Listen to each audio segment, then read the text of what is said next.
Inclusive, o Jung vai colocar no volume dos arquétipos do inconsciente coletivo que os arquétipos não existem, né? Tem uma nota de rodapé falando isso, é justamente comparando com essas categorias gerais, que não são tão necessárias, mas que não existem concretamente ou metafisicamente, ou se existem, não é uma preocupação, né, do psicoterapeuta de encontrar arquétipos por aí, mas justamente de tentar utilizar isso da melhor forma. O símbolo, de fato, ele pode ter uma interpretação específica, né, um significado específico para cada pessoa, né, no caso, para cada cultura, né, no sentido da pergunta.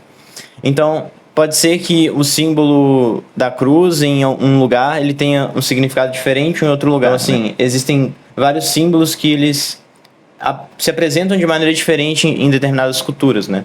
Porém, o arquétipo, ele diz de algo que está como uma categoria, né? Eu diria que está em um nível acima dos símbolos, não no sentido hierárquico da coisa, mas no sentido de abarcar muito mais fenômenos. Então, por exemplo, quando você pensa no arquétipo do herói, você consegue dar exemplos desde a saga de Njál, que é uma saga irlandesa dos vikings, enfim, uma história antiga, que é quase como um mito de fundação deles ali, ou pelo menos as histórias ali dessa mitologia daquele povo, até Batman, Superman, né, enfim, a gente vai ter várias noções do que seriam esses arquétipos, né? E a gente chama isso de imagem arquetípica, inclusive. Então, quando você vê um herói específico, por exemplo, o Superman, né, nos filmes ou nas HQs, ele diz de um herói específico, ele diz de uma imagem arquetípica do que seria esse arquétipo do herói. Ou seja, a gente não tem acesso à categoria universal. Da mesma forma que você não tem acesso à briófita ou ao mamífero, né? Você tem acesso justamente ao que